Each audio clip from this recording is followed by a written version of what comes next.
Hola, buenas tardes a todos los que estén viendo hoy el vídeo. Estamos, como podéis ver, con Giovanna Carril. Hola, Giovanna, encantada. Hola María. Antes que nada, me gustaría mucho agradecerte que hayas aceptado la entrevista y que nos concedas un momentito de tu tiempo para charlar. Bueno, yo soy María Vallés y soy del grupo Students for Liberty. Nosotros a lo que nos dedicamos es a defender las ideas de la libertad y un punto fundamental de las ideas que nosotros defendemos es la igualdad ante la ley.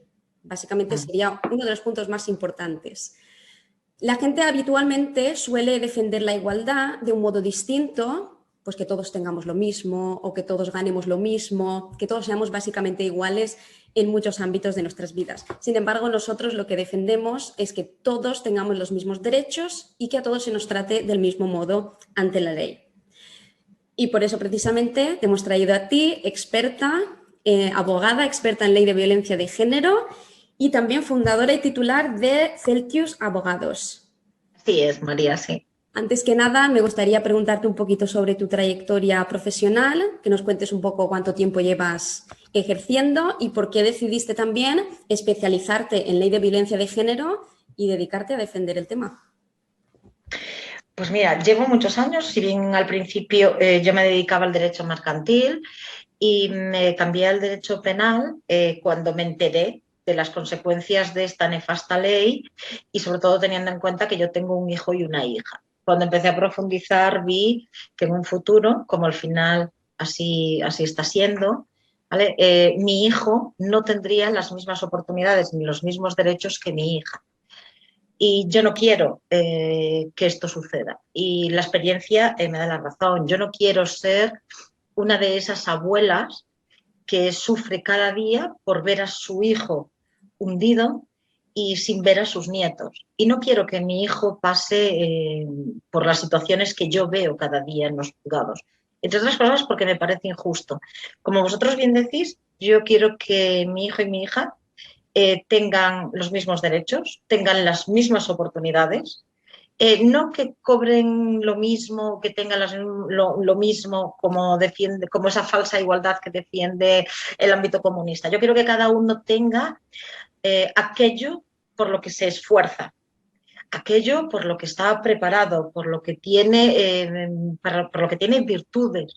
Pero no quiero que mi hija consiga cosas por el hecho de ser mujer y no quiero que mi hijo sufra por el hecho de ser hombre. Sí, yo creo que estamos totalmente de acuerdo. Y Uh-huh. bueno, me gustaría dividir la entrevista básicamente en tres bloques, en tres pequeños bloques.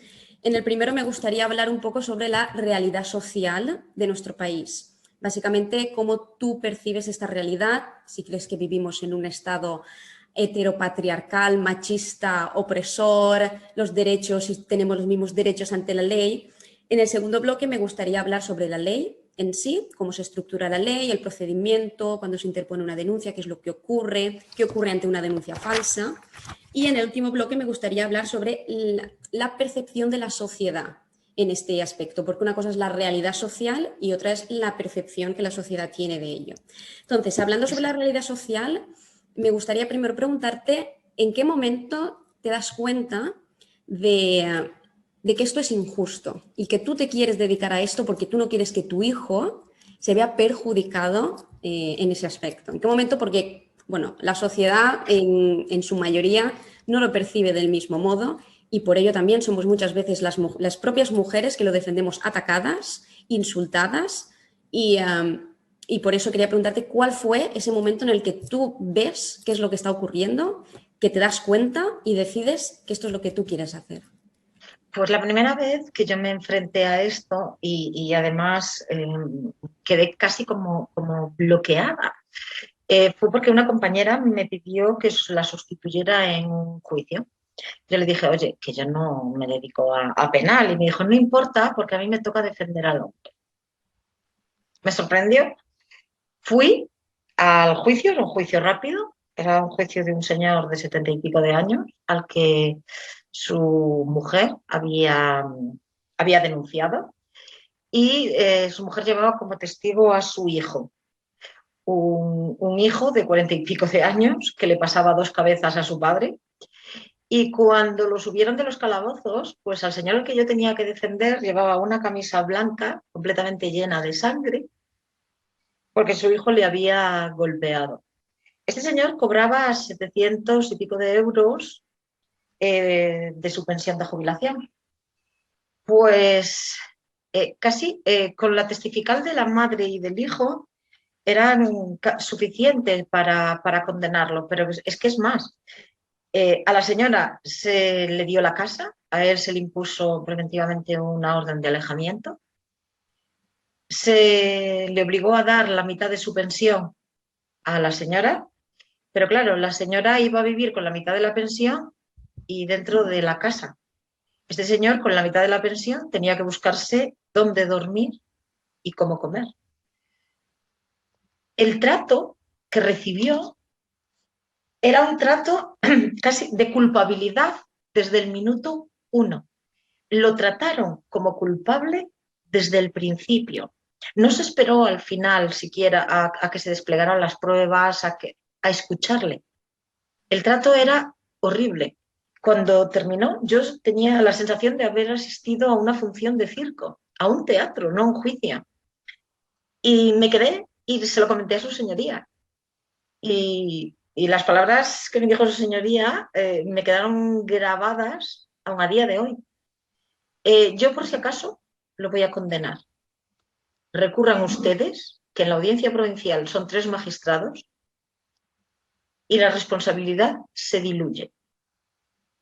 Es decir, me reconoció abiertamente que no había dictado una sentencia en base a las pruebas, sino que había dictado una sentencia por miedo, por miedo. Y me parecía absolutamente impresionante. A partir de ahí fue cuando empecé a averiguar más y cuando ya me metí de lleno, que al final acabé dedicándome única y exclusivamente a esto, veo cada día horrorizada lo que pasa en los juzgados de violencia sobre la mujer. El cómo se trata a los hombres como culpables desde el momento en el que son detenidos. Les tratan como basura, María, como escoria. Los dan como culpables y en la práctica acaban siendo ellos los que tienen que demostrar su inocencia. Es algo surrealista en un Estado de Derecho, pero es que en la práctica es así. O sea, que se invierte la carga de la prueba solo en estos casos.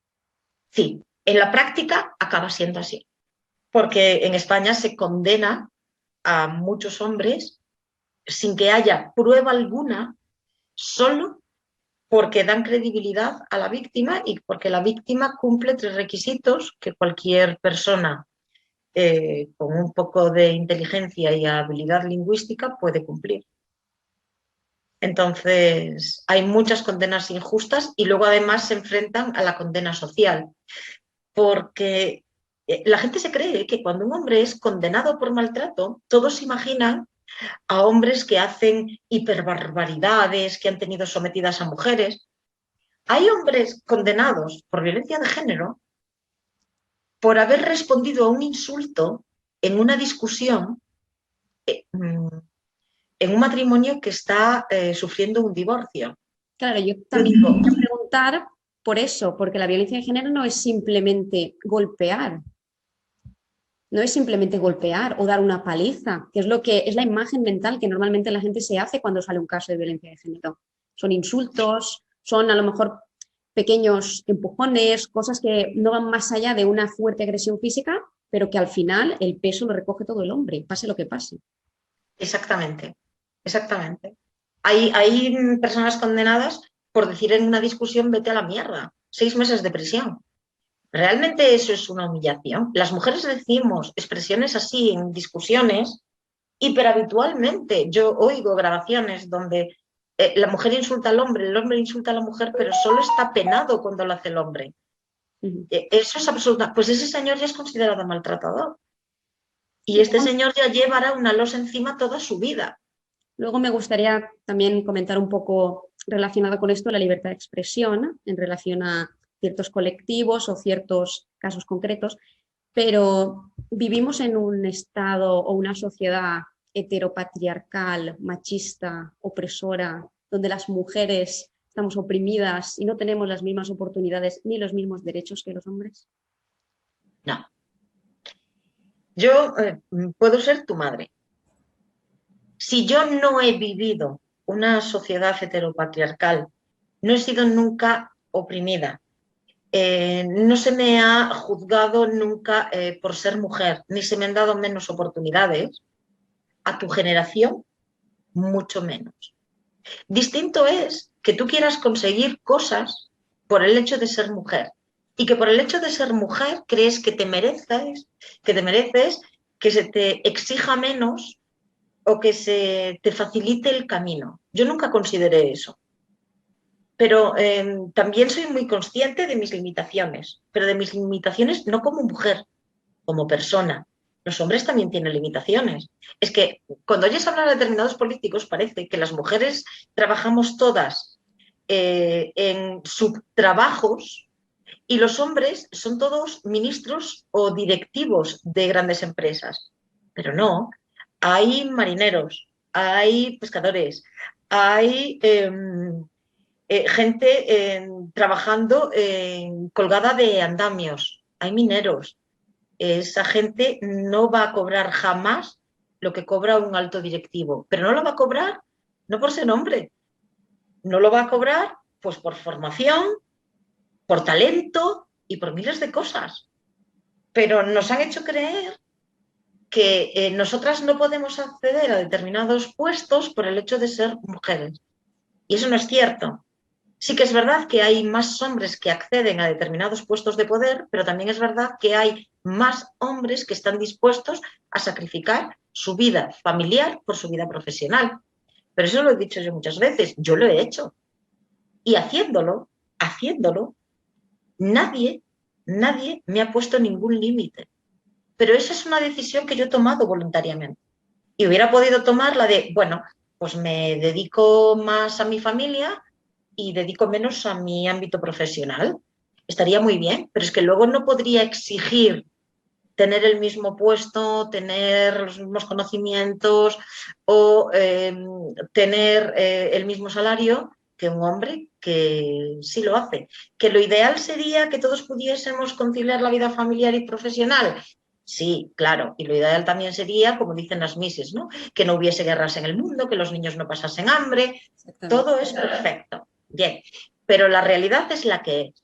Entonces, si tú sabes que tienes que sacrificar tu vida familiar para conseguir determinado puesto, puedes hacerlo o no hacerlo, tanto si eres hombre como si eres mujer.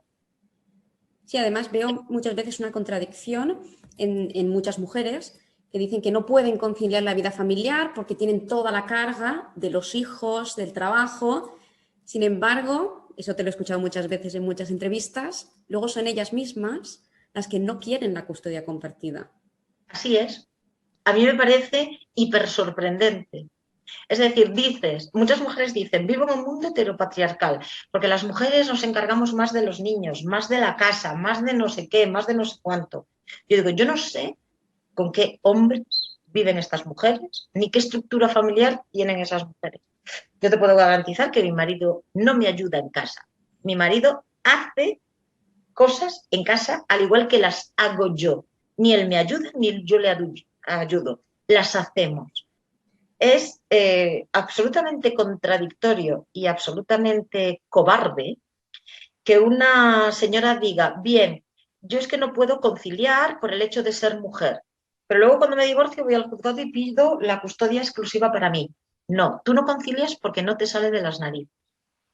Si tú, sin que el padre de tus hijos tenga que pelearlo, estás de acuerdo en una custodia compartida, la responsabilidad y la carga se reparte entre los dos.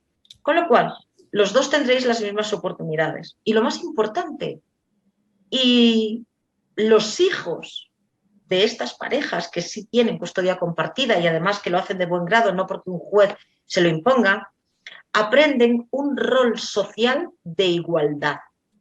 Porque a mí me parece cojonudo que Irene Montero y compañía se ensalcen diciendo que las mujeres estamos sometidas que las mujeres tenemos más carga con la crianza de los hijos y que luego estén en contra de la custodia compartida. Y digo, es que los hijos que tienen una custodia exclusiva materna y que su padre es un simple proveedor y un simple visitador, ¿qué le estáis enseñando a vuestros hijos? ¿Les estáis enseñando que van a tener una vida igual? ¿O tu hijo aprenderá, yo solo tengo que ganar dinero y recoger a los niños 4 días al mes? Y tu hija aprenderá, vale, o sea que si me caso, me divorcio y tengo hijos, lo que está bien es que yo me coma toda la crianza de los hijos. Sí, socialmente es lo que te iba a decir, se aprende eso. Es la imagen que... Claro, esto es lo que estamos enseñando. Es lo que se queda, la mujer es la que tiene que encargarse de los hijos porque la mujer parece que lo hace mejor, ¿no? Que lo hace mejor que el hombre, parece, quiero decir, que no, es la mujer la que tiene que tener la custodia. Porque ahora que es la siguiente pregunta que quería hacerte, si los hombres y las mujeres tenemos los mismos derechos ante la ley, ¿tenemos los mismos derechos también en la custodia compartida? No.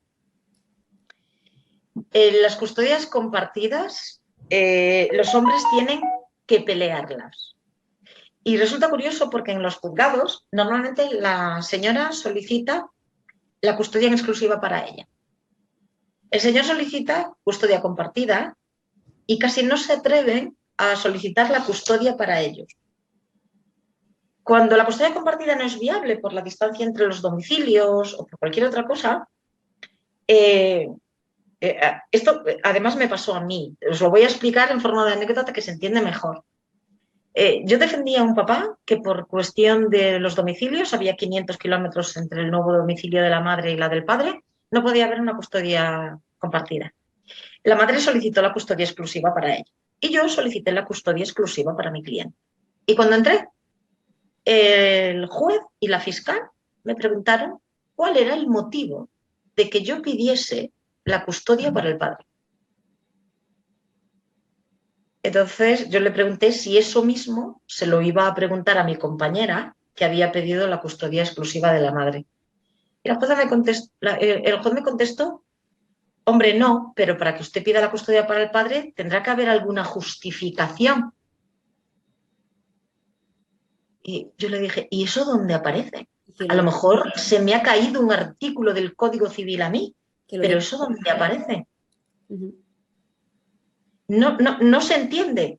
O sea, la custodia compartida solo es si se puede en determinados casos, porque en la mayoría de los casos sigue dándose la custodia monoparental, y la custodia monoparental es siempre para las mujeres.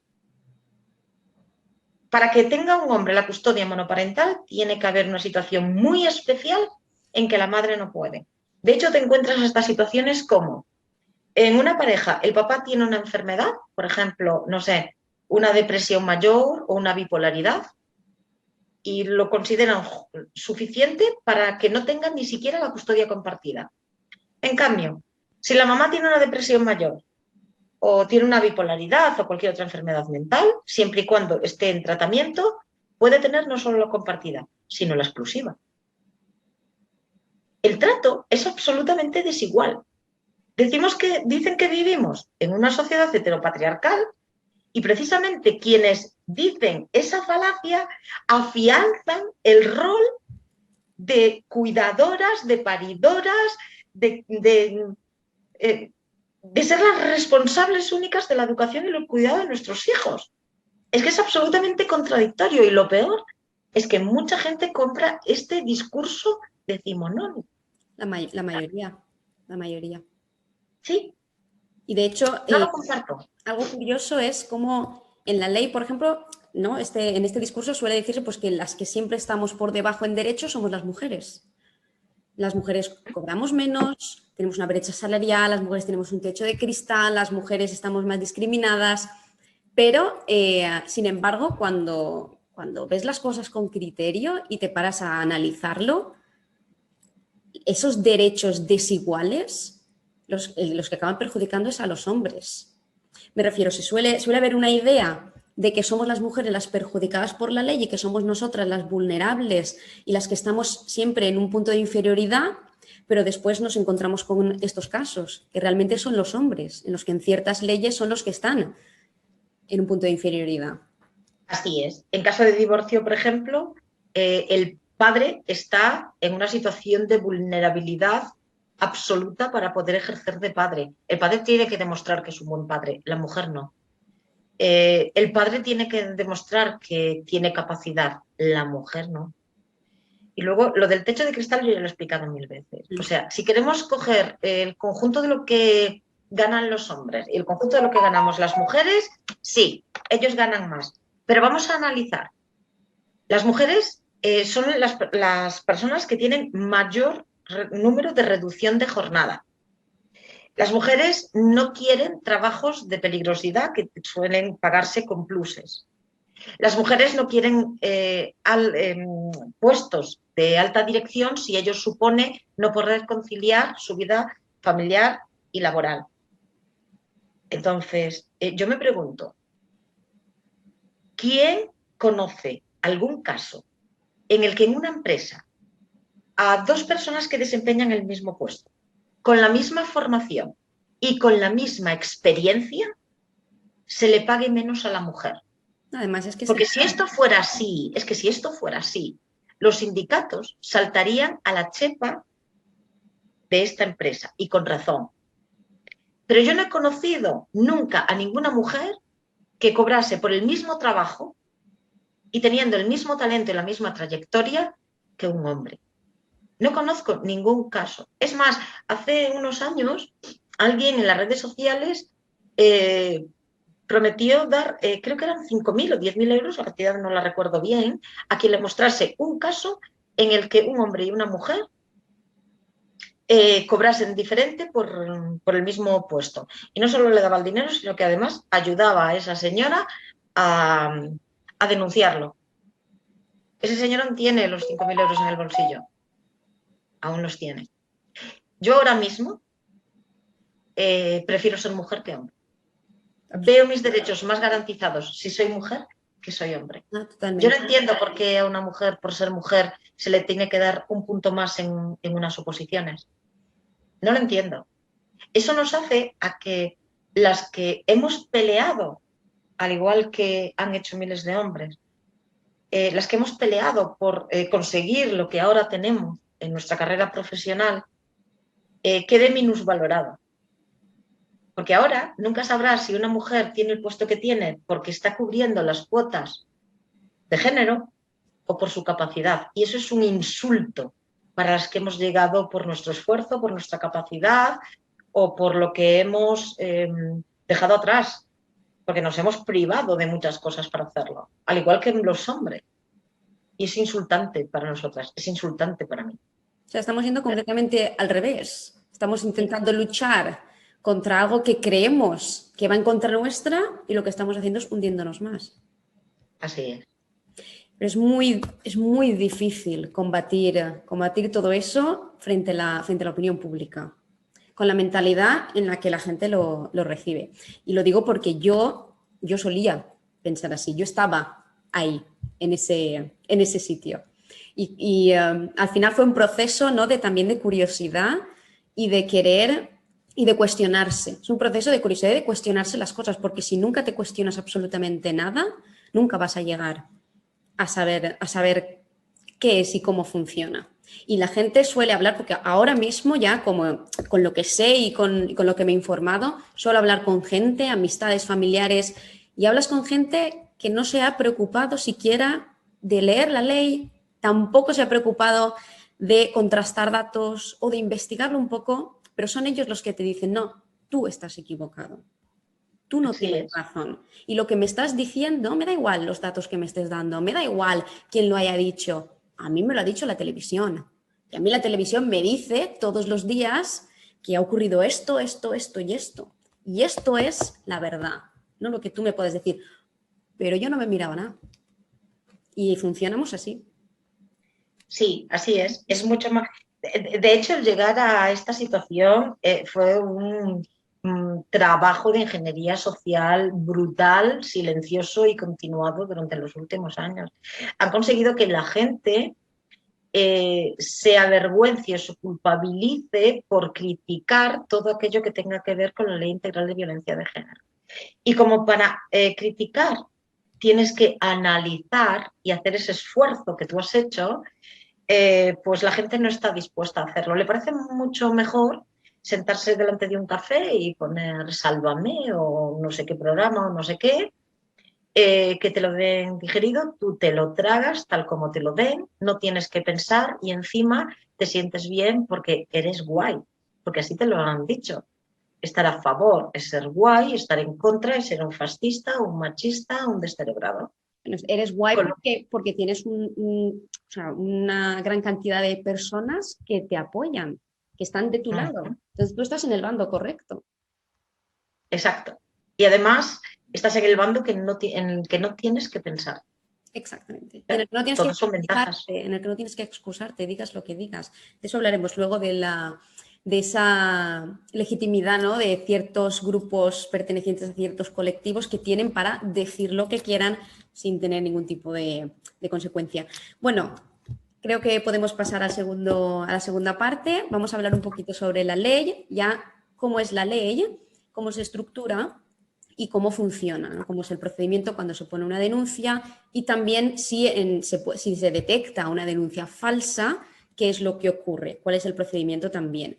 Antes me gustaría, lo tengo por aquí a ver si me lo puedo ver para poderlo leer, me gustaría comentar unas cositas que vi en la exposición de motivos de la ley que me parecieron interesantes.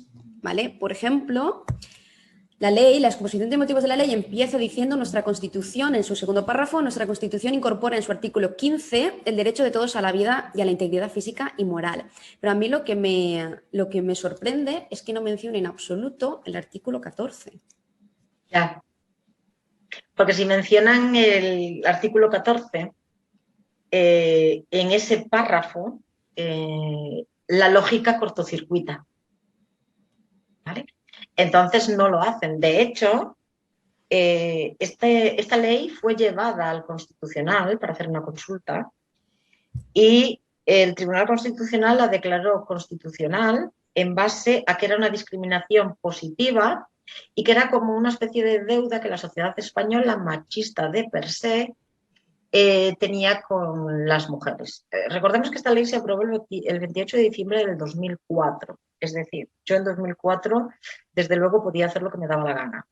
¿Vale? Estudiar lo que me daba la gana, montar una empresa si me daba la gana, trabajar o no trabajar según a mí me conviniese, pero ellos lo consideraron así. Hace 2 o 3 años, un ministro y el jefe de unos sindicatos, el presidente de unos sindicatos, reconocieron abiertamente que el Tribunal Constitucional declaró constitucional esa ley porque recibieron presiones políticas. Esto en cualquier otro país sería el escándalo del puñetero siglo. Pues resulta que en España pasó sin pena ni gloria. Pasó sin pena ni gloria. ¿Cuándo salió? ¿Cuándo se supo eso? Hace como 2 años. Pues yo me enteré hace 2 días. Hace 2 ¿Sí? días. Y yo, que ya estoy, digamos, que ya estoy más o menos enterada. Hace 2 días.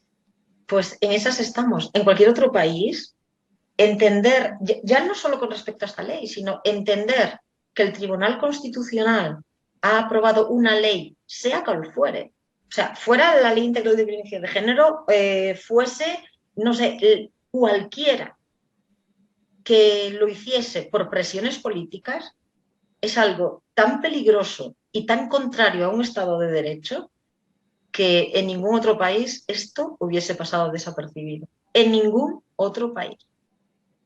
Esas presiones políticas pueden justificarse porque hay intereses económicos detrás. Esta ley funciona con un conglomerado de movimiento de dinero. Funciona con un conglomerado de dinero y con un conglomerado de algo mucho más atractivo, que es poder. Aparte de que mueven miles de millones de euros, ¿vale? Que además se contabilizaban, se estimaba que desde el 2004 al 2018 superaban los 36.000 millones de euros. Además de esto, esta ley te permite abrir comisiones, fundaciones, poner puestos a dedo sin ningún tipo de oposición, solo por ideología política. La gente que tú pones a dedo a trabajar y que no ha pasado una oposición, te debe un favor y te será fiel siempre. Y esto es lo peligroso, que alrededor de esta ley se ha creado toda una red clientelar que al principio era débil, luego pues estuvo más estructurada y ahora es una coraza. Es casi imposible deshacerse de esto. De hecho, la ley se aprueba en 2004 y parece que con los años, 20 años después, estamos peor. La ley se aprueba para combatir algo que no se ha solucionado en absoluto y que además la sensación social es que estamos peor y que cada vez necesitamos más. Mira, yo aquí te diría dos cosas. La ley no es efectiva porque la ley está basada encima digamos que de una cimentación falsaria. ¿Por qué? Porque las muertes de mujeres a manos de hombres, en su gran mayoría, no son por el hecho de ser mujer, son por diversas causas, altísima conflictividad, drogadicción, alcoholismo, agresividad sin más, pero agresividad que agredes a tu mujer, al vecino del quinto si te lo encuentras y a cualquiera, no solo a tu mujer. De hecho, las mujeres también agredimos, pero esto no sale en la tele. Las mujeres también matamos, incluso niños, pero esto pasa de puntillas en la tele. Esta mañana en Sevilla, no, ayer en Sevilla, una señora clavó un cuchillo en la cara a su marido e intentó asfixiar a su bebé de 8 meses. ¿Tú lo has visto en algún telediario con un publireportaje a tutiplén y con colaboradores explicando lo malo que es esta situación, lo deleznable? ¿Tú lo has visto? Lo he visto en tu cuenta de Instagram y lo he Porque yo tampoco compartido. lo he visto. Sin embargo, cuando nos vemos en casos contrarios, sí que suelo ver automáticamente una cadena de usuarios que difunden la noticia, como pasó, por ejemplo, con las niñas de Canarias, creo que fue Sí. obviamente una desgracia y que está bien que la gente conciencie y que comparta y que condene estas cosas, pero creo que al mismo tiempo, cuando sucedió lo de las niñas de Canarias, también sucedió otro caso de otra niña que había matado a su madre. Y que En la madre Barcelona, había sí. reconocido que era también para hacer daño al padre. Sí. Y Y el padre, además y el fue padre, una muerte brutal. y el padre manifestó públicamente que estaba muy decepcionado y triste por todo el apoyo social que había recibido las niñas de Canarias, que no digo que no lo tengan que recibir, pero que él no se había sentido apoyado ni por las autoridades ni por ningún cargo público en ningún momento. Pues Sí. porque Es lo mató la madre. como si su hijo fuera una víctima de segunda, una víctima que no merece ser honrada o ser llorada. Sí, hasta ese punto se ha llevado a la sociedad a deshumanizarse. Ahora ya no se humaniza la gente, se ideologiza. Sí, Funcionamos por ideología y hemos olvidado en el camino nuestra humanidad. totalmente. Además, lo peor de la ley es que produjo cambios brutales en el Código Penal. De hecho, nosotros no utilizamos la Ley Integral de Violencia de Género. Utilizamos los cambios que ésta ha generado en el Código Penal, que despenaliza algunos delitos para la mujer y los penaliza para el hombre, que condena y castiga con penas distintas al hombre y a la mujer por los mismos hechos.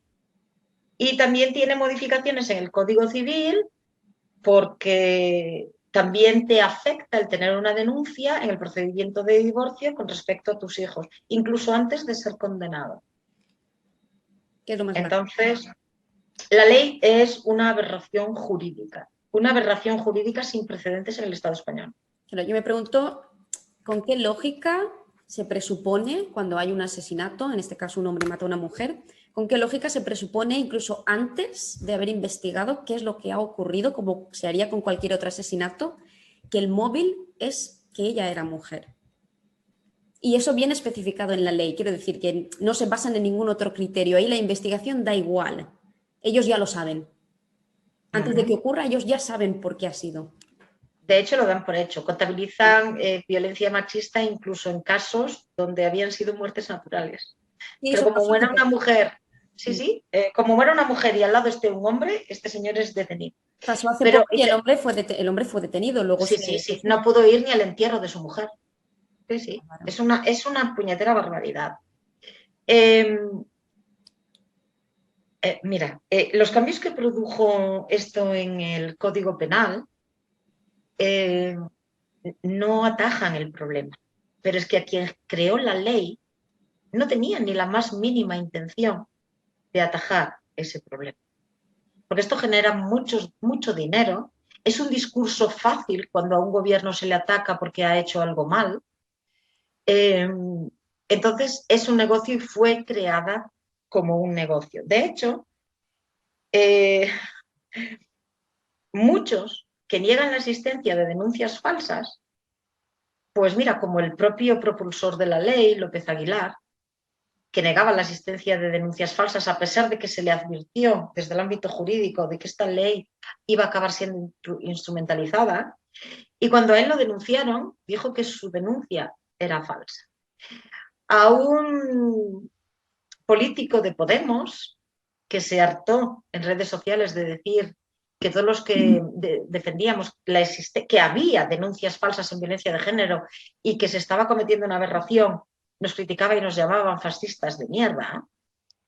Ahora le han denunciado y dice que su denuncia es falsa. Hasta que te toca. Hasta que te toca. Y creen que nunca Sí. les va a tocar. Porque Sí, se queden impunes, sí. hace poco también hablaba con un amigo y le digo, bueno, lo defiendes mucho hasta que te toque. Dice, yo no tengo nada que temer porque yo no soy mal hombre. Ya.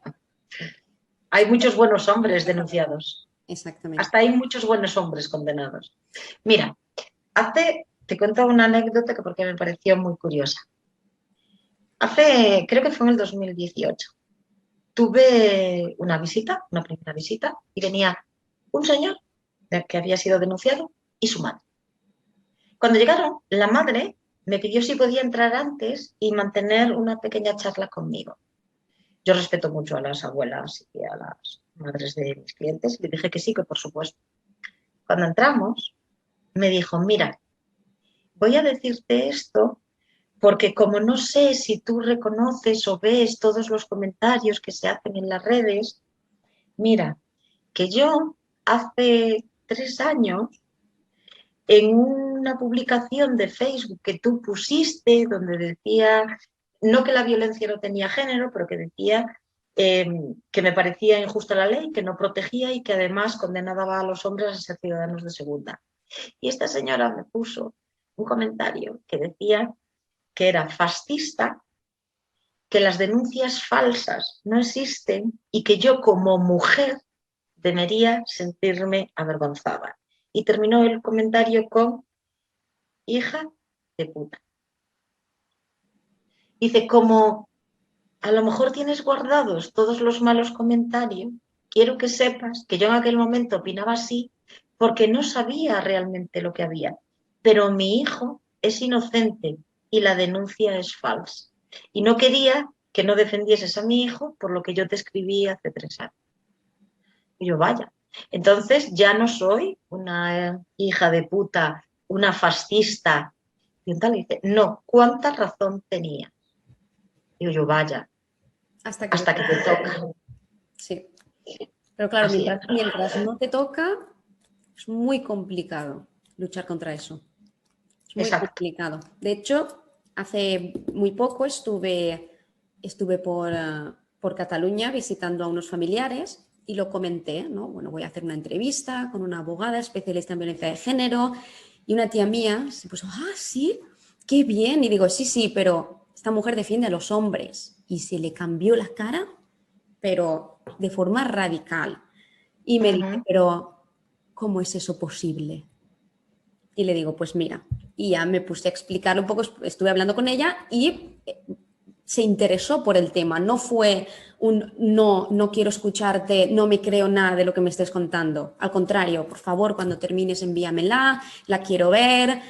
Pero su primera reacción fue, ¿cómo es eso posible? Ya. ¿Cómo? Y ahí ves cómo lo percibe la gente. Exacto. La gente tampoco se cree que un hombre pueda ser maltratado física o psicológicamente. Exactamente. Fíjate, esto es casi insultante para las mujeres. Es casi insultante.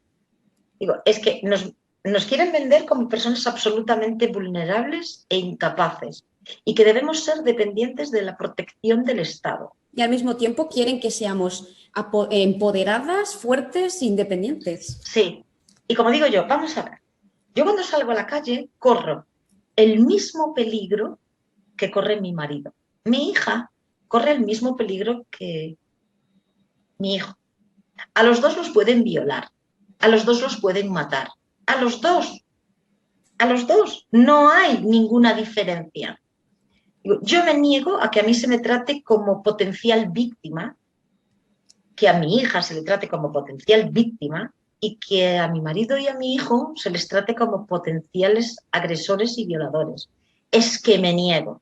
Yo no soy una víctima y yo no soy vulnerable. No lo soy. De hecho, las mujeres solemos tener mucho miedo por toda la información que recibimos, sobre todo de los medios de comunicación, de salir a la calle y de ir solas en ciertos momentos. Nuestros padres, nuestras madres también tienen mucho miedo. Y yo recuerdo el año pasado que estuve estudiando un máster de traducción jurídica, tuve un profesor de Derecho que era juez de instrucción en el Juzgado de Violencia contra la Mujer. Y nos contó, me sorprendió, bueno, el señor luego tenía su opinión, pero lo que nos contó fue que las violaciones, el 80% de las violaciones que se dan, no se dan en la calle, se dan en el hogar.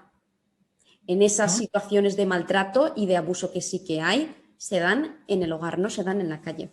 Sin embargo, otra cosa que quería comentarte sobre la ley, cuando se da una violación en la calle de un hombre o varios hombres a una mujer o una adolescente que no conocen de absolutamente nada, que no hay una relación de afectividad, ¿se rige por la Ley Integral de Violencia de Género? No, por el Código Penal. Entonces, ¿nos atacan por ser mujeres o solo cuando somos mujeres con pareja? Mira, si tú y yo fuésemos pareja y en un momento en nuestra casa, en nuestra convivencia, yo te diera una paliza del 15, tú irías a denunciar y se tramitaría en un juzgado de instrucción normal, no en un juzgado de violencia de género. A ti nadie te daría ayudas para poder irte y buscarte un piso a otro sitio, porque no tendrías la condición de víctima de violencia de género. Así que a mí que me digan que quieren proteger a las mujeres, mentira. Quieren mover dinero, tener una red clientelar, puestos donde colocar a sus amigos sin, además muchos de ellos sin la titulación necesaria para puestos. Hay gente en puntos de encuentro que tienen que valorar la relación de los padres con sus hijos que son licenciados en historia. Tú imagínate. Entonces, no. La Ley Integral de Violencia de Género no protege a las mujeres. La Ley Integral de Violencia de Género mueve mucho dinero, da mucho poder y controla a las masas. Absolutamente. Hace que los políticos puedan controlar a las masas. Fin. Fin de los resultados de la Ley Integral de Violencia de Género. Aparte de ser de cómo está estructurada y de romper con esa igualdad, tanta igualdad que se busca, ¿no? Tanto las feministas lo que queremos es ser iguales a los hombres, tener los mismos derechos, pero en este punto queremos tener más derechos que los hombres. A mí me hace mucha gracia cuando dicen queremos los mismos derechos, claro, queremos los mismos derechos que los hombres.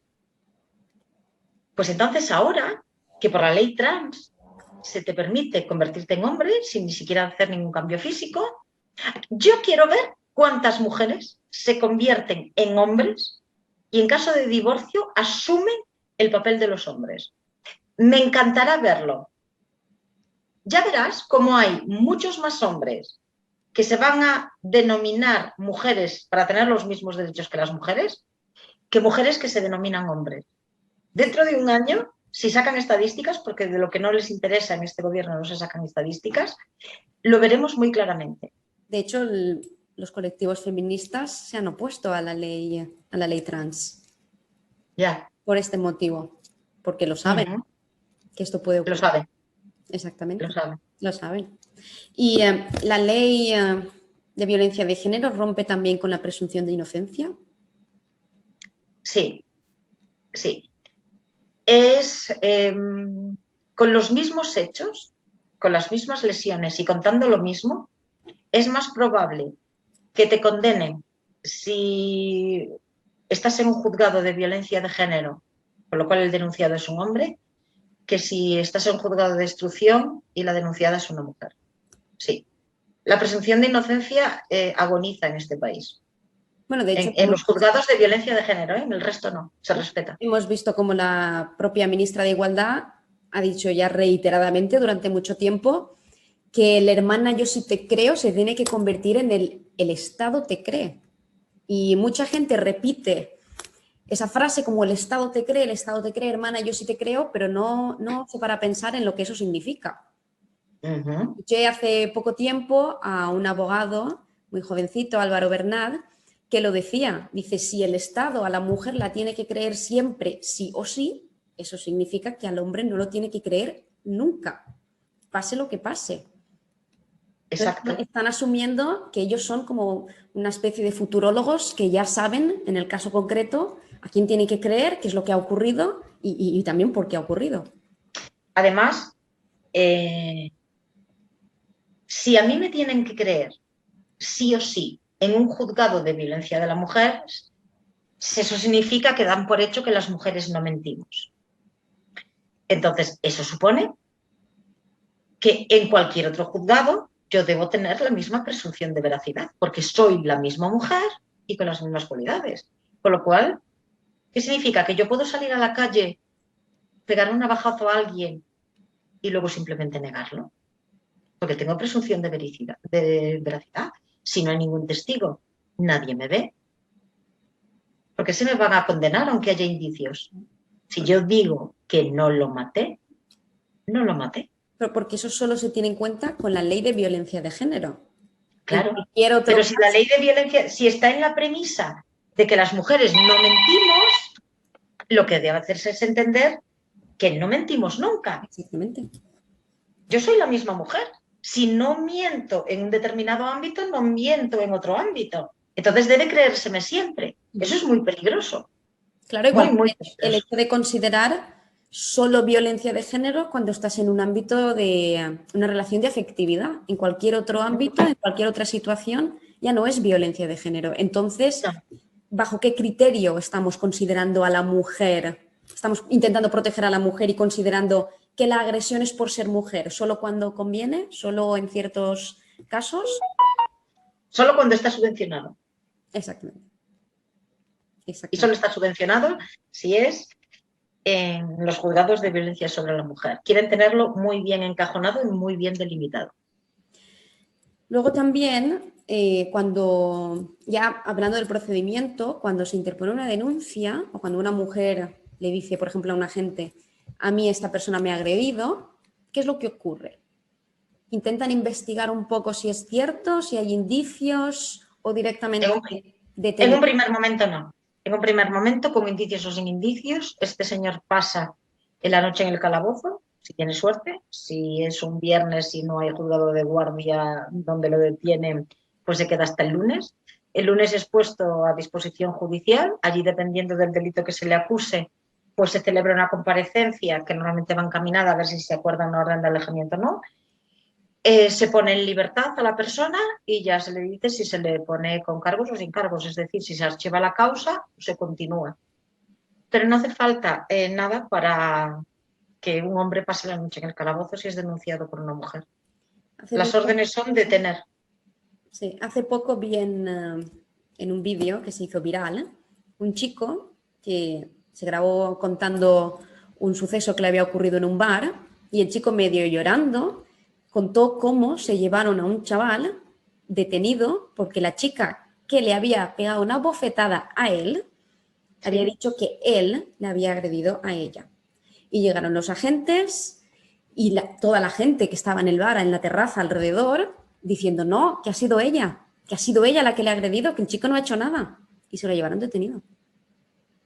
Y luego ves cómo la gente reacciona a ciertos vídeos que se convierten en virales de injusticias y cosas que ocurren, y cuando sale algo así y lo compartes, y a mí me ocurre que yo lo comparto y veo que la gente no reacciona, es cuando digo, joder, ¿cómo estamos Mira, encerrados? en un programa que se emitió, no recuerdo bien si era Policías en Acción o un programa de este tipo, creo que fue en el 2017, se recoge cómo llaman a una patrulla, porque los vecinos llaman diciendo que hay altercado en el piso de una pareja. Ocurren, claro, súper raudos, con todo, porque se creen que es este señor pegándole a esta señora. Cuando se abre la puerta, la señora está perfecta y el señor tiene una brecha en la cabeza, pero una brecha en la cabeza que requirió puntos. Llaman a la ambulancia, baja, le preguntan a ella si él le había pegado, si era una lesión defensiva, y dijo que no, que se había puesto muy nerviosa y que entonces, que claro, que ella era así. ¿Te puedes creer que el que tenía la brecha en la cabeza era él y los policías a quien le preguntaban si estaba bien y si necesitaba algo era a él? ¿Hay órdenes de hacer eso? ¿Hay Que yo, presiones a la policía de... hay, ¿Hay hay, justicia? hay presiones, sí, hay presiones para que el hombre sea detenido y que a la mujer se le proteja, esté en la posición que esté. Sí. Las comisarías que recogen más denuncias de violencia de género luego reciben más ayudas económicas, más subvenciones, más Eso no lo dinero. sé, no lo sé. Lo que sí tengo confirmado que esto que lo hacen, no sé si tienen más ayudas o más recursos por tener más denuncias, pero también sí que te puedo decir que eso lo hacen porque las órdenes, los agentes te dicen las órdenes vienen de arriba y por protección. Preferimos que el tío se pase la noche en el calabozo por si acaso. Aquí todo es por si acaso. Nadie Entonces, se moja. es muy fácil de ese modo camuflar o hacer muy complicado el identificar qué son denuncias falsas y qué no son denuncias falsas. Así Entonces, es. 0,016% de denuncias falsas es real, no es real, qué es lo que hay. No, no es real. El problema es que para denunciar, para que a una señora le acusen de denuncia falsa, es casi un imposible, casi una quimera. Las órdenes de fiscalía son no deducir testimonio, salvo que el caso sea escandaloso o se haga público. ¿Vale? Si no, Explica lo de deducir testimonio por si cualquier persona que... sí, deducir testimonios, los fiscales y los jueces están obligados que cuando se encuentran ante la comisión de un delito están obligados a denunciar, ¿vale? Y deducir testimonio es decir, si yo veo que esta denuncia es falsa, como denunciar falsamente está recogido en el Código Penal, yo debo deducir testimonio. ¿Qué es eso? Decir lo que estoy viendo, decir que podemos estar ante la comisión de un delito de denuncia falsa y denunciar de oficio.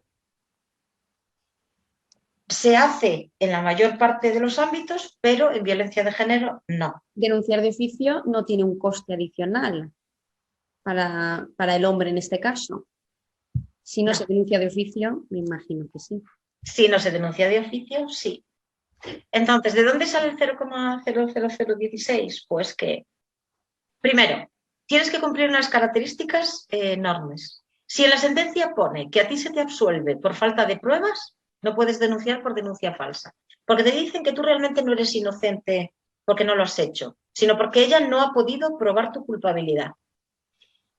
Luego, si puedes acreditar firmemente que esa es una denuncia falsa, de oficio los fiscales no lo hacen, salvo que se haga viral, se haga conocido el caso o sea, ya te digo, un caso muy, muy, muy, muy, muy llamativo. Y entonces este señor tiene que contratar a un abogado, a un procurador, denunciar, pasar todo el proceso y aún así, durante este proceso, te ponen todas las puñeteras trabas del mundo. Normalmente te acaban archivando y archivando y archivando, te ves obligado a recurrir a la audiencia provincial solo para que se siga investigando, porque en principio todo se archiva. Yo, de las que he conseguido continuar, todas son porque han ido a la audiencia y la audiencia ha dicho, ¿cómo que se archiva? Aquí hay indicios más que claros para investigar esto. ¿Cuál ha sido el caso más escandaloso de denuncia falsa que has tenido? El que he tenido yo es en Barcelona, que de hecho, además me lo archivaron en primera instancia y tuve que recurrir a la audiencia provincial, donde hubo un altercado, una discusión entre una señora y mi cliente. Acudió la policía, como a mi cliente se lo llevaron detenido. Entonces, a ella se le hace una exploración visual, no tenía nada. Ella se creyó que se lo llevaban a declarar a comisaría. Entonces, al día siguiente, en el juicio rápido, cuando llega, muestra unos arañazos hiperprofundos en los brazos, en los dos brazos, que no estaban la noche anterior. Pero es que además cometió un error. Mi cliente solo tiene 4 uñas, le falta esta, pero había 5 rascazos en cada brazo. Se autolesionó. Se autolesionó. Denunciamos. ¿Y por qué? Porque mi cliente estaba en el calabozo, no podía haberlo hecho. Nos lo archivaron. Mi cliente tuvo que pagar para recurrir, subimos a la audiencia y la audiencia dijo que se reabría el caso porque había indicios más que razonables para continuar. Hicimos la acusación y el fiscal pidió el archivo de la causa. El fiscal no acusa. Por infinitamente menos, el fiscal pide hasta 3 años de cárcel a un señor. Pues aquí, no acusa. Voy sola como acusación particular. Es que me cuesta mucho creer que eso ocurra. O sea, lo creo, pero digo que me cuesta mucho el siquiera imaginar que ante tantas pruebas, ante tanta evidencia, aún así, claro, si eso ocurre en el juzgado, si eso ocurre precisamente con las personas que están llevando el caso y que son las que tienen la capacidad de juzgarte, condenarte, absolverte, claro, ¿cómo no lo va a ver la sociedad de cierta forma? Ya. ¿Cómo no va a ser? ¿Cómo vamos a estar todos ciegos ante todo esto si en donde primero ocurre es dentro de los juzgados?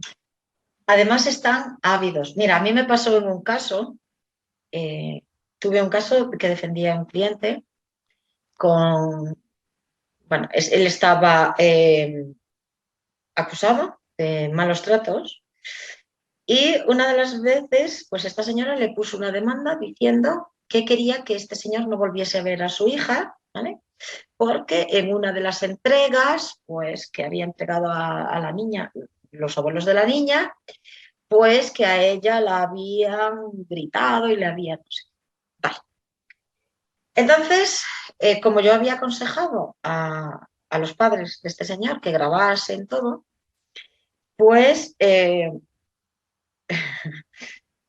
escucha en la grabación que cuando los abuelos entregan a la niña, la madre de la niña dice: ven, ven, cariño, que hueles, voy a ducharte, que hueles a cárcel, hueles a preso. Como diciendo, a tu hijo lo van a condenar, a tu padre lo van a condenar porque me encargo yo.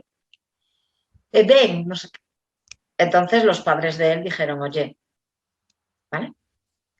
En las conclusiones, yo me negué a que a este padre se le privara de ver a su hija y la representante del Ministerio Fiscal también. Y además dijo que lo que estaba haciendo ella, que era sucio y que era digno de empurarla, vamos, y otra de que esto no era ni ser madre ni ser nada. Bueno, pues esta señora coge y lleva a Telecinco el trozo del fiscal donde le recrimina su actitud, el trozo donde yo, en mis conclusiones, recrimino la actitud, y dice que eso lo estábamos diciendo porque ella quería que el padre no viese a su hija porque tenía miedo de que la maltratase y que ella siempre había hecho todo lo posible para que su hija se mantuviese al margen de los problemas, pero que su padre, el padre de su hija, pues que era... Circuló esto 2 días por los telediarios. Cuando se le hizo llegar a la cadena de televisión el juicio, donde se escuchaba la grabación de esa señora tan temerosa, lo retiraron todo. Ni una disculpa. Claro, es que eso es Desapareció. pues primero lo lanzan y luego lo rectifican. Entonces, Exacto, claro, cogen ese trozo y le creen. No le pidieron la grabación completa. pero que a la audiencia tampoco le hace, porque a la audiencia le hacen llegar esto, pero luego no rectifican para hacerle llegar, digamos, la verdad. Entonces, La otra lo parte. que tú retienes es eso. Exacto. Es lo que tú retienes de la televisión. Claro, ¿cómo no vas a creer la barbaridad de cosas que les ocurren a las mujeres y lo injustamente que se las lleva en juicio y que al final las denuncias nunca llegan a ningún sitio y que muchas no denuncian porque tienen miedo, que seguramente muchas no denunciarán porque tienen miedo, pero hacer de pequeños casos particulares todo el entramado, como que todo es así. Ya. Las mujeres no denuncian porque tienen miedo, todas las mujeres que van a juicio son víctimas y las mujeres no mienten, claro. Exacto. Y eso Pero es lo todo que sea por defender esta estructura tan lucrativa. pero luego, en parte, yo entiendo esta mentalidad que tiene la gente y esta manera de verlo, pero al mismo tiempo también me cuesta mucho trabajo ver cómo una persona puede ser tan dogmática y puede cerrarse tanto a una conversación sabiendo que no tiene la información suficiente. Porque ya me ha pasado muchas veces de decir, bueno, yo no lo sé, ¿no? Yo no me lo he leído, no lo he visto, yo lo he visto en la tele, pero yo ya te digo que yo tengo razón y tú no. Ya. Y Ya. es frustrante, es muy frustrante, ¿eh? Dímelo a mí. Ya me imagino, claro, tú que estás ahí metida de lleno. Bueno, pues yo creo que ya si pasamos a la última parte, que ya es, bueno, la percepción de la sociedad, bueno, ya lo hemos estado comentando antes, cómo lo percibe la sociedad, que lo percibe. La sociedad lo percibe de forma sesgada. Y la sociedad está empezando a abrir los ojos, pero está empezando a abrir los ojos porque esta ley se está instrumentalizando tantísimo que quien no tiene a un hijo denunciado para que no tenga la custodia compartida, tiene un compañero de trabajo, tiene un no sé qué. Luego de que a la mayor parte de estos señores los absuelven, nadie dice nada. Entonces, la gente que no ha tenido que vivirlo, no lo ha visto de cerca, tiene la percepción sesgada que te ofrecen en televisión. Los hombres matan, los hombres violan, las mujeres somos víctimas, los niños a los que matan sus padres son pobres víctimas y sus madres deben ser protegidas. Los niños a los que matan sus madres no importa porque rompen el discurso y los padres ni deben ser protegidos ni se les da ni atención ni De hecho, me absolutamente. pasó un caso curioso hace poco comentando esto, lo de las muertes de los niños, que estábamos hablando de, bueno, pues del tema y digo, bueno, es que hace como creo que fue 2 años, hay un vídeo en YouTube de la televisión, en un programa, no me acuerdo si era de Telecinco, y había un criminólogo y unos cuantos periodistas, entre ellos, entre los periodistas estaba Cristina Fallarás, muy conocida en el panorama Sí, sí. de la televisión. Claro, a este criminólogo se le trajo el programa, de hecho, cuando pongamos la entrevista intentaré buscar el vídeo porque está por YouTube para juntarlo y la gente que lo quiera ver que lo vea. Llevaron a este criminólogo para que ofreciera los datos que estaban manejando de las muertes de los niños. Cuántos niños habían muerto, el recuento que tenían hasta el momento a las manos de los padres o de hombres o a manos de las madres o mujeres. Y lo que este señor dijo era que había 67 niños muertos y solo 10 habían muerto a manos de hombres o de los padres. Pues esto lo comenté en la conversación Y la primera reacción, la primera y la única, porque ya no pude seguir con la conversación, fue no. Eso a mí no me lo digas, que eso no me lo creo. Ya. Ya está. Digo, pero yo no me lo he mirado, ¿eh? Yo no lo sé, yo no he visto el vídeo, yo no me he informado, no he leído. Pero eso no me lo Pero creo. no quiero creérmelo. Exacto. No, ellos no sé si interiormente piensan no quiero creérmelo o realmente piensan no me lo creo. Realmente no se lo creen, ni siquiera se lo cuestionan. Entonces, es muy, muy complicado debatir, tener una conversación así. No puedes llegar nunca a intentar hacerle ver a la otra persona cuando se cierra No. de esa forma. Es que es imposible. Es absolutamente difícil y además reaccionan muchas veces con agresividad. Sí, sí, sí. Los que van de tolerantes reaccionan de forma agresiva y ni siquiera escuchan. Exactamente. Sí. Y te hacen ver como, no, pero es que tú eres machista porque ¿cómo puede ser que tú pienses eso? Bueno, o sea, no se trata de lo que, claro, digo, yo no estoy pensando algo por desconocimiento. Tú sí.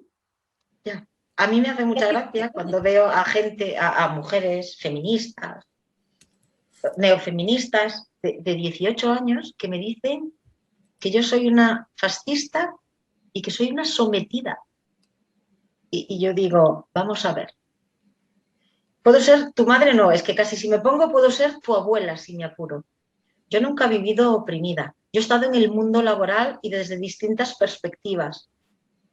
He hecho lo que me ha dado la gana. He vivido. Tengo hijos mayores. Y tú con 18 años que ni siquiera has accedido al mundo laboral, me vas a decir a mí que las mujeres estamos oprimidas y cobramos menos por el mismo trabajo y no sé cuántas milongas, cuando la mayor parte de ellas no han planchado un pantalón en su vida y dicen que están sometidas a las tareas del hogar. Yo no, ¿Pero de qué? no he hecho una tarea del hogar en mi vida, sinceramente.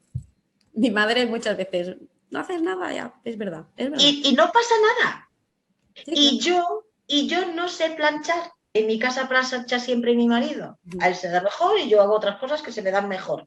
Y no pasa absolutamente nada. Pero que gente que no hace absolutamente nada, que no ha hecho absolutamente nada y que no tiene una concepción y una visión propia de la realidad, te venga diciendo que es una mujer oprimida, que la culpa de todo es del heteropatriarcado, que como digo, que a veces le digo alguna, pero vamos a ver, el heteropatriarcado ha hecho que dejases los estudios en la ESO, el heteropatriarcado te ha impedido salir a buscar trabajo acorde a tus estudios, ha hecho, el heteropatriarcado te ha prohibido o dificultado entrar en la universidad. ¿Ha hecho algo ese famoso heteropatriarcado?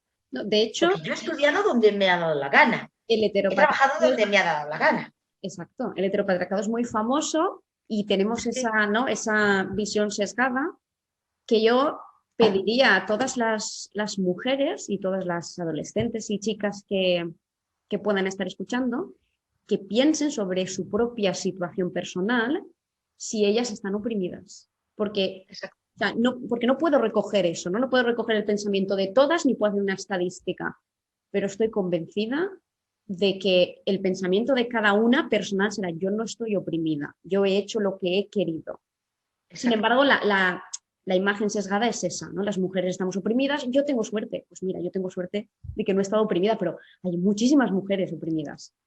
Y A mí precisamente me gustaría también que comparase con su hermano, con su sí. pareja, con su compañero de clase, con qué derechos tienen esos chicos, esos hombres, que ellas no tengan. Suele achacarse mucho la elección de las carreras al heteropatriarcado también, porque si hay menos mujeres que estudian ciencias, por un heteropatriarcado opresor que las obliga a no estudiar ciencia. Y a mí eso me alucina. Yo tengo un hermano que ahora entra en la universidad. Yo estudié filología inglesa y ahora estoy estudiando derecho porque yo he querido estudiar filología inglesa y yo he querido estudiar derecho. Mi hermano va a estudiar arquitectura porque él quiere estudiar arquitectura. Yo hice el bachillerato de humanidades y mi hermano hizo el bachillerato científico. Es una cuestión de preferencias personales, no es una cuestión de heteropatriarcado. Yo digo siempre, o sea, no me ha dicho mi padre qué carrera debo estudiar y me lo va a decir Irene Político de Montero turno. o... Sí. Efectivamente, digo, perdón. Mira, mi hija estudió una carrera de ciencias y ella decía que menos del 5% de la clase eran mujeres. Pero a mi hija nadie le prohibió entrar. Claro. A las otras 4 chicas que había, nadie les prohibió entrar en una carrera de ciencias. Y en mi carrera Nadie. también había muchos menos hombres, muchísimos menos, la mayoría éramos mujeres. Claro. ¿Y cuál es el problema? Solo faltaría que yo, por ser mujer o por ser hombre, no pudiese estudiar la carrera que me saliese de las narices. Lo que faltaba... Seguimos perpetuando esa desigualdad y esa diferencia en derechos cuando se quiere dar a las mujeres o a las chicas que quieren empezar a estudiar ciencia el primer año de universidad gratuito, que eso fue una propuesta. Ya. Pero, a ver, mira, yo a mi padre, si le hubiese dicho, quiero estudiar una ingeniería, hubiese saltado con las palmas. O sea, qué heteropatriarcado. Mi padre tiene 73 años. Estudié Derecho porque me salió de las narices y porque estudio lo que me sale de las narices. Faltaría más. Además, si se Y en mi aplica, carrera había más mujeres que hombres y hay más jueces mujeres que hombres. No pasa nada. si aplicáramos el criterio de no, vamos a regalar las matrículas de primer año a todas las chicas para que estudien ciencia, estudiarían más chicas ciencia porque yo no estudio ciencia porque no me gusta, porque no se me da bien. Yo no voy a elegir una carrera de ciencias porque tengo el primer año gratis. Yo no Esa era la estudiaría parte una carrera de ciencias ni aun teniendo la carrera entera gratis. exacto, yo tampoco. Yo tampoco. Y mi marido no estudiaría una carrera de letras ni aunque le dieras todos los cursos gratis y le pagases. Exactamente. Yo le digo a mi hermano, oye, estudia hispánicas, filología catalana o inglesa y me mata, aunque se la regale, aunque se la Claro, regale entera. pero es que además, es que qué narices, es que cada uno estudie lo que le dé la gana. Sí, sí. Si No, tenemos plena libertad. A mí, yo cuando hice mi matrícula de la universidad, nadie me preguntó si era hombre o mujer. exactamente. Lo único que me preguntaron es, ¿te da la nota? Sí, ala, para Por adentro. eso se defiende, porque también he tenido conversaciones así, con que, bueno, que hay una educación, ¿no?, machista, que es la que hace que las mujeres elijan más humanidades o letras que ciencias. Y es algo que no Ah, puedo sí. entender. O O sea, sea, tan estúpidas somos que aún a exactamente. mediados del siglo XXI somos influenciables. Las chicas que se van a matricular en septiembre del 2021 y que tienen 18 años vivieron una sociedad heteropatriarcal y van a elegir estudiar derecho o no sé, o filología o literatura porque han vivido oprimidas por 18 años. Venga. Es una cuestión de lógica. Yo, todas mis amigas que tienen carrera, solo una puedo contar que ha estudiado ciencias. El resto han estudiado o humanidades o social. Han hecho ADE, han hecho trabajo social, yo he hecho filología, la otra ha hecho moda, la otra ha hecho turismo. Solo una ha hecho una ingeniería. Y ninguna ha tenido ninguna opresión machista que le ha dicho No. no estudies ciencia. Absolutamente Claro. ninguna. Pero ellas lo saben. Pero lo que interesa es que las mujeres nos creamos vulnerables para que las necesitemos a ellas. Eso es lo que quieren. Y esa es yo creo que es una contradicción muy grande. Nosotras somos fuertes, empoderadas, valientes, pero no, solo Pero cuando... a la vez influenciables, manipulables, vulnerables. Sí. Y otra cosa que también me gustaría comentar antes de terminar es sobre la educación, ¿vale? También tengo aquí en la exposición de motivos, a ver si lo encuentro. Si no lo encuentro, bueno, más o menos sí, aquí, ¿vale? Dice, en educación secundaria se incorpora la educación sobre la igualdad entre hombres y mujeres y contra la violencia de género como contenido curricular, incorporando en todos los consejos escolares un nuevo miembro que impulse medidas educativas a favor de la igualdad y contra la violencia de la mujer. ¿Qué es esto? ¿Qué pretendía ser o qué es en realidad? La Bueno, pregunta es, ¿vas a tener... ¿qué pretendía ser? Creo que todos lo saben o lo tienen claro, ¿no? Igualdad entre la mujer y el hombre y sobre todo respetar la dignidad de la mujer. ¿Qué es en realidad? ¿Qué es esto? En realidad es principalmente una forma de mover dinero y recursos y poner otra vez gente a dedo, incrementar esa red clientelar que te decía, porque además la mayoría de las que dan estos cursos son elegidas a dedo y no tienen información.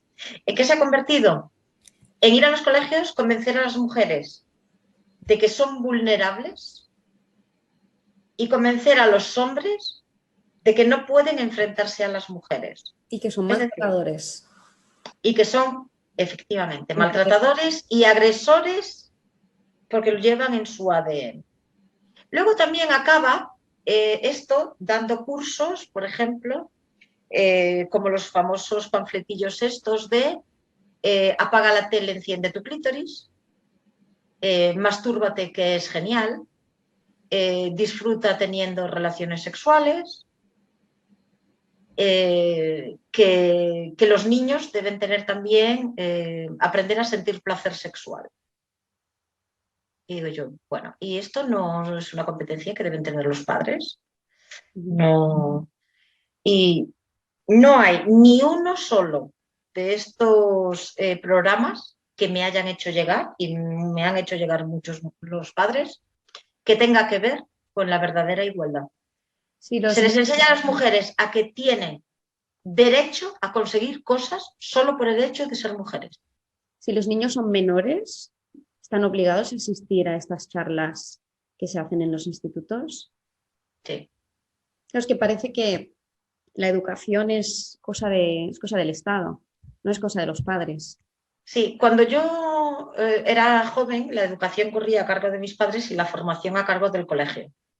Ahora, como los niños son del Estado, según la exministra, pues claro, pues entonces entiendo que debe tener el Estado que encargarse de su educación, además de su formación. Yo lo dije cuando esta ministra dijo esto, vale, pues si son del Estado y yo no puedo decidir cómo educo a mis hijos, decidme dónde os envío las facturas. Exactamente. Porque al parecer yo solo tengo obligación de pagar para mantener a mis hijos. Bueno, de hecho, Pero no la educación es del Estado y solo de los padres cuando conviene también, porque cuidado con ofrecer en un colegio público una charla, no sé, por decirte, religiosa. Entonces la educación ya es de los padres. Exacto. Y debe quedarse en el ámbito privado. Exacto. Pero lo otro no. Va una mujer como la famosa Pamela Palenciano a dar su charla feminista, a decirles a los chavales que están presentes que son maltratadores en potencia y a las mujeres que están oprimidas y que todas son maltratadas. Cobra una generosa cantidad de dinero público y eso no es competencia de los padres. Exacto. Exacto. Y pero la competencia de los padres, la educación de los hijos se ha convertido también en una forma de fascismo.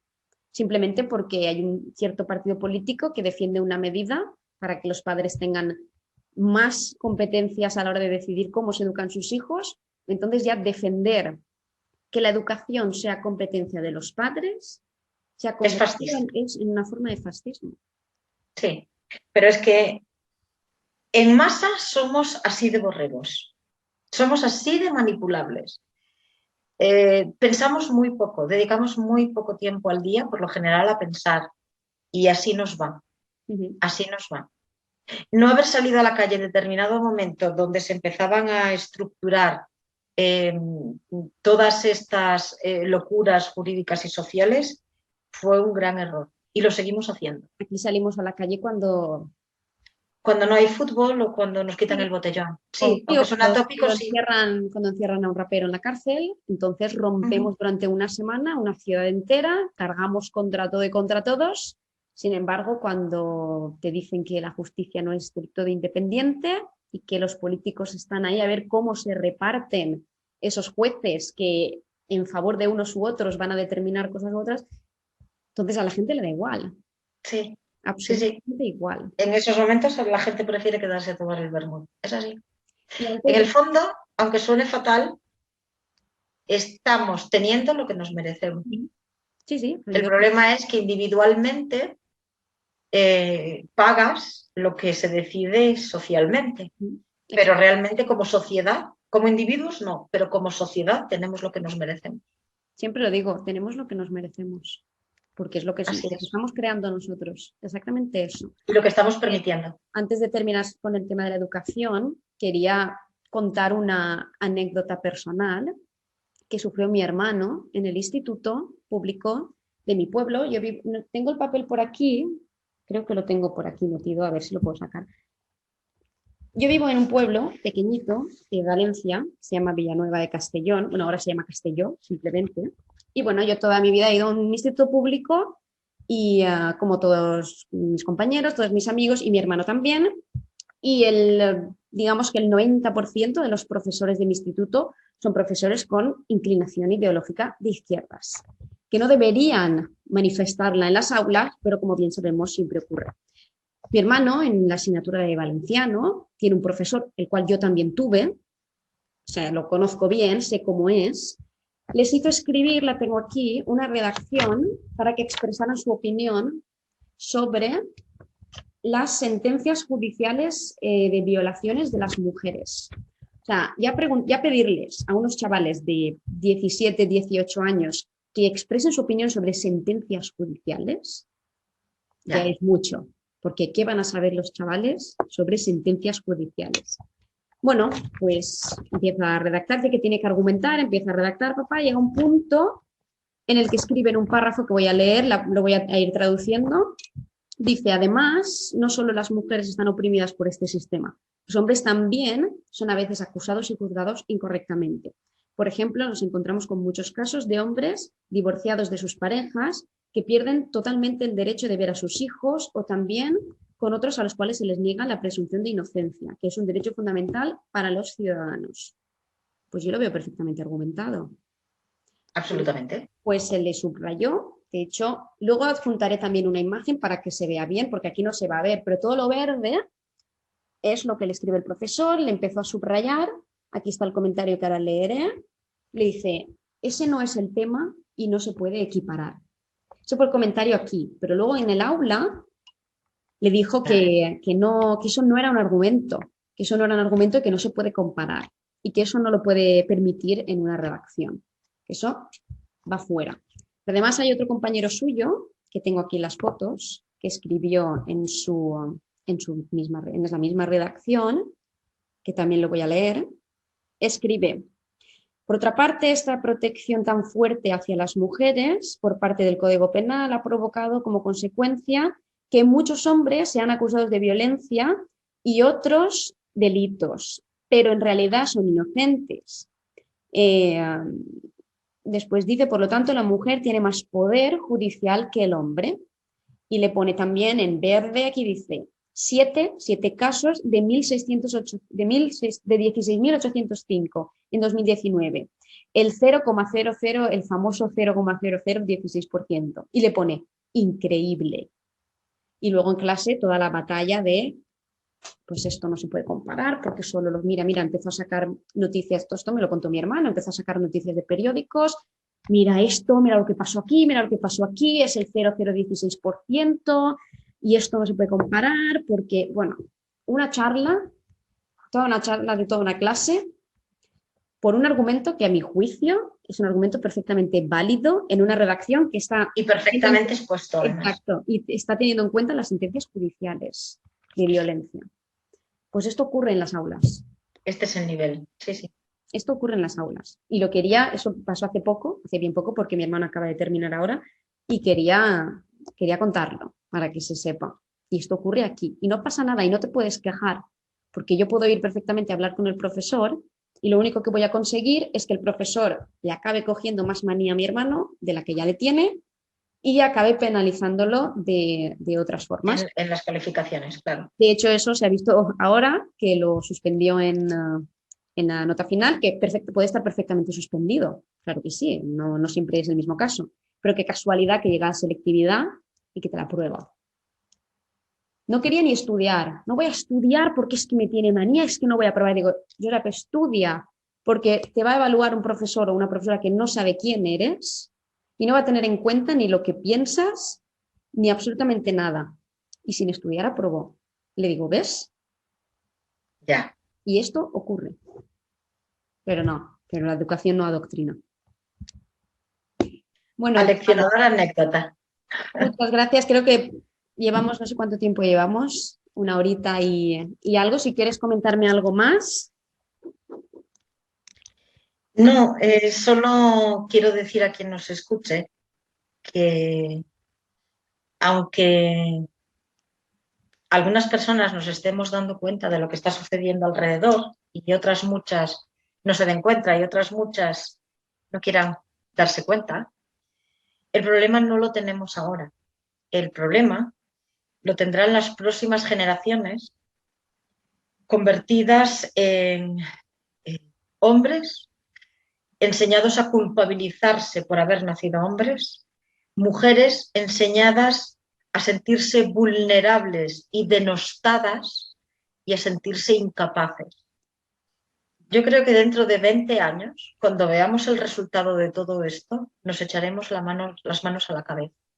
Y si en algún momento en este país las noticias y los medios de comunicación empiezan a ser equitativos y empiezan a hacer su trabajo como deben hacerlo, con imparcialidad, la gente empezaría a abrir los ojos. Y yo creo que seremos un escándalo comparable a la Santa Inquisición en la historia. O sea, seremos un escándalo jurídico para la España del futuro. Totalmente de acuerdo, Giovanna. Mientras tanto, vamos a seguir luchando y haremos todo lo que podamos, empezando por difundir esta maravillosa entrevista. Muchas gracias por tu tiempo. Ha sido un placer, María. Que volvamos a tener pronto otra charla y podamos seguir con ello. Muchas gracias, Giovanna. Gracias a ti y sobre todo, no te rindas, sigue haciéndolo, por favor. Gracias, igualmente. Hasta luego. Hasta luego.